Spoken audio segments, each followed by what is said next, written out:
Hello, this is the luckiest maths teacher in the world. Thank you so much for tuning into this video in which we will look at two-way tables. So I'm going to illustrate their utility with an example. So out of all your 8 students, suppose 30% have blue eyes. Of those, 50% have brown hair. We know that 40% of all students have brown hair. We're going to calculate the probability that a student selected at random who has brown hair also has blue eyes. Okay, so what is a two-way table? Well, a two-way table looks like this. And we use it for questions in which we have 2 sets. So here we have the set of students with blue eyes and those with brown hair. So we set up our two-way table here. The 2 ways you can either be in set A or not A. You can either have blue eyes or not blue eyes. And then you can either have brown hair or not brown hair. So let's go ahead and fill in this table. So we know that 30% of all students have blue eyes. So I'm going to put 30% here in the blue-eyed total.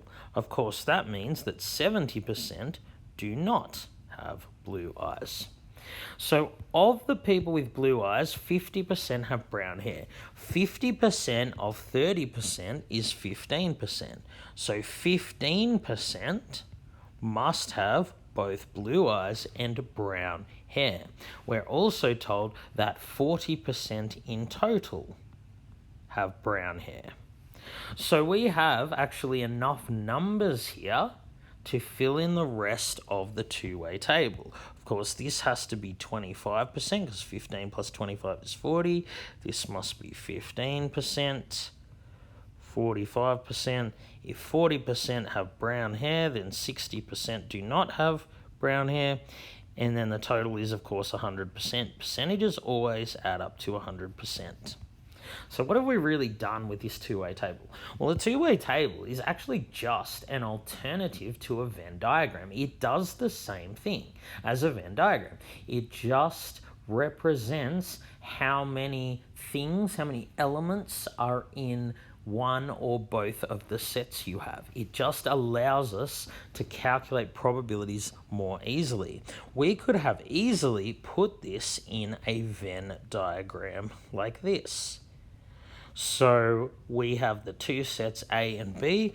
We have 15% in both. We have another 15% in A only, 25% in B only, and then, of course, we have 45% that are in neither A or B. So notice here that these 4 numbers in the two-way table are the exact same as the 4 numbers in the Venn diagram. The only difference is this two-way table also has a row for totals. So that made it easier for this particular question because we had information about total. But you can use Venn diagrams and two-way tables interchangeably. Anytime you can use a Venn diagram, you can use a two-way table and vice versa. Just note, however, that Venn diagrams you can also use when there's 3 or 4 or 5 sets, but that's not the case for two-way tables.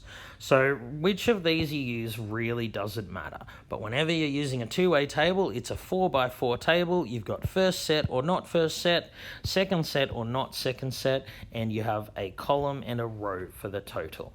All right. Let's get on with answering the question. If we select a student at random who has brown hair, calculate the probability that they have blue eyes. So I'm saying that I am definitely in this row here. I've selected someone who has brown hair, so they must be in this row here. So really, there are 40% that I can choose from.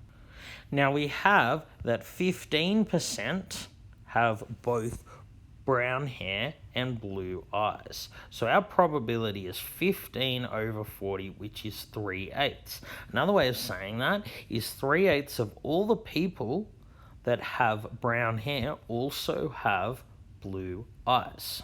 Or 15 out of every 40 people with brown hair have blue eyes. So it's not out of 100 in total here, because we were only restricting our attention to those that have brown hair, as was in the question. Alright, thank you so much for tuning into this video. This has been the luckiest maths teacher in the world. Have a great day.